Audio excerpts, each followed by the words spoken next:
দিদির প্রেগনেন্সির খবর পেতেই আমি আর বাবা হৈ হৈ করে উঠলাম আনন্দে। দিদির বাড়ি গিয়ে দিদিকে জড়িয়ে ধরে বললাম, দিদি, যে আসবে তাকে আমি মাথায় করে রাখবো, তোর থেকেও বেশি ভালোবাসবো, দেখিস। দিদি হেসে বলল, যে আসবে তুই মানুষ করবি, দেখবো কেমন পারিস। আমি দিদির কানের কাছে বললাম, আচ্ছা, বনপো বনজির নামটা কি আমি রাখতে পারবো? তারপর ভেবে বললাম, সে নাম দিতে দিক আর না দিক, আমি আমার পছন্দের নামেই ওকে ডাকবো। বাবা সপ্তাহ ঘুরলেই ভালো মন্দ বাজার করে আমায় পাঠিয়ে দিত দিদির কাছে। আমি যখন বলে বসতাম, এই দি, এই গরমে এত সময় দাঁড়িয়ে রান্না করছিস, বা এখনো শিলনোড়াতে বাটনা বাটছিস দিদি, ভয়ার্ত মুখে দিদি বলতো, এসব কথা মুখে আনিস নি বোন। দিদির শাশুড়ি মা সেকেলে মানুষ, পান চিবোতে চিবোতে বলতো, এত সব কাজ করে 4-4টে বাচ্চার জন্ম দিয়েছি বাছা, মা হবে এতে এত আতুপুতু করার কারণ তো দেখি না। আমি দিদিকে বোঝাতাম, প্রথম বাচ্চা, তার উপর আর্লি স্টেজ, একটু সাবধানে থাক, নিচু হয়ে নাই করলে এত কাজ। দিদি খুন্তি নাড়তে নাড়তে আর কপালের ঘাম মুছতে মুছতে বলতো, সংসার জীবন সোনা, এসব করতেই হবে। আমি বলতাম, তুই রেস্ট নে, রান্না আমি করে দিই। দিদি বলতো, এবারই রান্নার নিয়মে ঠিকঠাক রান্না না হলে আবার অশান্তি হবে। আমি অবাক হয়ে বলতাম, দিদি, ওয়াশিং মেশিন থাকতে হাতে কাপড় কাচ্ছিস কেন? দিদি বলতো, ওর শাশুড়ি নাকি বলে হাতে না কাচলে কাপড় ঠিকমতো পরিষ্কার হয় না। বাড়ি ফিরে বড় টেনশন হতো দিদির জন্য। বাবার বয়স হয়েছে, তাই সবকিছু বলতে পারতাম না আমি। তাও মাঝে মাঝেই কলেজ শেষে ছুটতাম ওদের বাড়ি। জানতাম ঘন ঘন ওদের বাড়ি যাওয়া ভালো দেখায় না, তাও থাকতে পারতাম না। আমার আর দিদির বয়সের গ্যাপ অনেকটা। দিদির বয়স যখন 9 আর আমার 1, আমাদের মা মারা যায়। তারপর ওই দিদি মাতৃস্নেহে বড় করেছেন আমায়। দিদির বিয়ের পর বাড়ি খালি হয়ে গেল, বড় অস্থিরতা লাগতো আমার। বিয়ের 3 বছর পরেও দিদি সন্তান সম্ভব আর না হওয়ায় অনেক প্রশ্ন উঠেছে দিদিকে নিয়ে। অনেকে তো সন্দেহ প্রকাশ করেছে, আদৌ দিদি সন্তান জন্ম দিতে সক্ষম কিনা এ নিয়ে। তবে দিদি সন্তান সম্ভবা হওয়ার পর ওই কথাগুলো বলা বন্ধ হলেও বাকি আর কিছুই পরিবর্তন হয়নি। আমার জামাইবাবু শহরে চাকরি করে, সপ্তাহে 2 দিনের জন্য ফেরে। দিদি কথা বলার লোক পায় না, একা একা থাকে। ফোনে আমার সাথে কথা বললেও ওর শাশুড়ি বলে, সারাদিন শুধু বসে বসে ফোন করলে চলবে? তাই দিদি ফোন করলেই রাখি রাখি করে। জানি কথা বলতে ইচ্ছে করে ওর, তাও।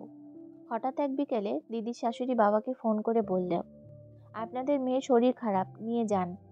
আমি আর বাবা গিয়ে দেখি জামা কাপড় কাচতে গিয়ে স্লিপ করে পড়ে গিয়ে দিদি যন্ত্রণায় কাতরাচ্ছে। আমি উত্তেজিত হয়ে বললাম, কি মানুষ আপনারা, এইভাবে ফেলে রেখেছেন, ডাক্তারের কাছে অবধি নিয়ে যাননি? দিদির শাশুড়ি বলল, আমাদের বংশের প্রথম বাচ্চা, ওর কিছু না হলে হয়। আমি দীর্ঘশ্বাস ফেললাম। তারপর দিদিকে নিয়ে ডাক্তারের কাছে গেলাম। দিন 3 বিভিন্ন টেস্ট করে ডাক্তার কনফার্ম করলেন বেবির মুভমেন্ট নেই। বয়স্ক ডাক্তারবাবু দিদির মাথায় হাত বুলিয়ে বলল, এমন হয় মা এখন হামেশাই, বেশি দিন তো হয়নি, ওষুধ খাবার ঠিক মতো খাও, আর বেবি প্ল্যান নিয়ে এখন তাড়াহুড়ো করতে পারবে না একদম। খবর শোনার পর দিদির শাশুড়ি চিৎকার করতে শুরু করলো ফোনেই, এতদিন পর বাচ্চা এলো, তাও তাকে খেয়ে ছাড়লে? প্রথম বাচ্চা জন্ম দিতে না পারলে কোনো শুভ কাজে কেউ ছুতেও দেবে না। দিদি পাগলের মতো কাঁদতে লাগলো। এই সময় ওর একটু মানসিক সাপোর্টের দরকার ছিল। অবাক হয়ে দেখলাম জামাইবাবু কল অবধি করলো না একবারও। আমি খুঁজে পেলাম না দিদির দোষটা এখানে কোথায়। মাহারা অসুস্থ মেয়েটাকে আর নিয়ে যেতেও চাইলো না, অথচ এই দিদি সুস্থ অবস্থায় 2 দিন এ বাড়িতে থাকলে কতই মনোমালিন্য হতো। কিছুদিন পর জামাইবাবু অবশ্য বলেছে, সুস্থ হয়ে বাড়ি চলে এসো। এই ঘটনার বছর 5 পর আমার বিয়ে হয় বাবা দিদির পছন্দ করা ছেলের সাথে। ততদিনে আমি মাসি হয়েছি, একটা ফুটফুটে মিষ্টি মেয়ে হয়েছে দিদির। দিদির মেয়ে তিন্নি আমার খুব আদরের, আর বাবার তো প্রাণ। এখন নাতনির টানে বাবাও দিদির বাড়ি ছোটে। আমার বিয়ের বছর 1.5 পর আমি কনসিভ করি। অবাক হয়ে দেখি শাশুড়ি মা সম্পর্কে যে ধারণা আমি দিদির শ্বশুর বাড়ি থেকে পেয়েছিলাম তা আমূল বদলে যায়। শাশুড়ি মা আমাকে প্রতি মুহূর্তে সন্তান স্নেহে আগলে রাখে। দুপুরে ঘুম থেকে উঠে দেখি শাশুড়ি মা দুধের গ্লাস হাতে দাঁড়িয়ে। আমি খেতে না চাইলে বলে, তোমাকে আর যে আসছে তাকে ভালো আর সুস্থ থাকতে হবে তো। প্রেগন্যান্সির প্রথম প্রথম কিছুই খেতে পারতাম না, বমি হতো। শাশুড়ি মা আমায় নিয়ে ছুটতো ডাক্তারের কাছে, বলতো তোমার মা নেই, মায়ের আর শাশুড়ির দুটো দায়িত্বই তো আমাকে পালন করতে হবে। ঘুমের ঘোরে মাঝে মাঝে হাত পা ঝিনঝিন করতো। শাশুড়ি মা এসে মাসাজ করতে লেগে পড়তো। আমি বলতাম, এ কি মা, পায়ে হাত দিও না। শাশুড়ি মা হেসে বলতো, তোমার মা এটা করলে একই কথা বলতে কি। শাশুড়ি মা বলতো, মা হচ্ছ বলে লেখাপড়া চাকরির পরীক্ষা দেওয়া বন্ধ করলে চলবে না। বাচ্চা নিয়ে চিন্তা করবে না, আমি মানুষ করব তাকে। আমি ঈশ্বরকে মনে মনে ধন্যবাদ দিতাম এমন মানুষকে শাশুড়ি হিসেবে পাওয়ার জন্য। সবকিছু ঠিকঠাক চলছিল আমার। সাধের নিমন্ত্রণ শুরু হয়ে গেল। এর মধ্যে শাশুড়ি মা নিয়ে গেল ফিটাল ইকোকার্ডিওগ্রাফি করাতে। কিন্তু রিপোর্ট দেখে সবার সব আনন্দ নিমিষে মিলিয়ে গেল।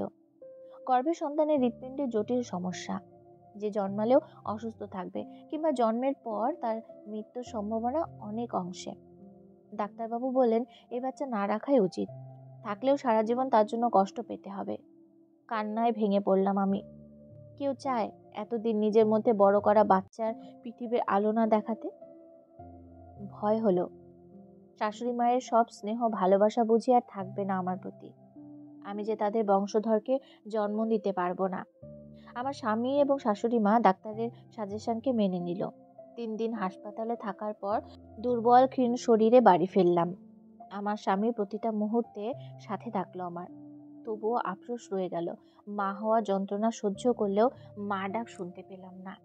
কিন্তু অবাক হলাম এটা দেখে, বাবা আমাকে নিতে এলে শাশুড়ি মা বলল, এই অবস্থায় একজন মেয়ে ওর কষ্টটা ভালো বুঝবে, আমি ওর খেয়াল রাখবো।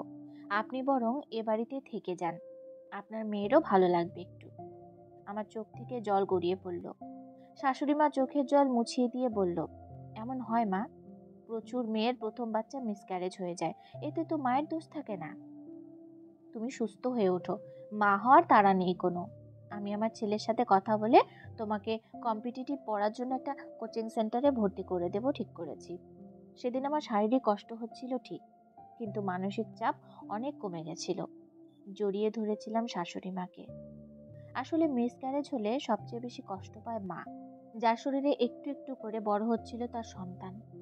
খারাপ তো সবার লাগে আশাহত হলে। ওই পরিস্থিতিতে তার দরকার পরিবারের সাপোর্ট। যদি তার ওই কষ্টের মুহূর্তে আমরা নিজেদের খারাপ লাগা খুব উগরে দেই, মানুষটাকে দোষারোপ করি, তাহলে সে কোথায় যাবে বলুন তো। আসুন একটু সহানুভূতিশীল হই। আমরা কষ্ট লাঘব করতে আমরা কষ্ট লাঘব করতে যদি নাই পারি, কষ্ট যেন বাড়িয়ে না দেই কারো।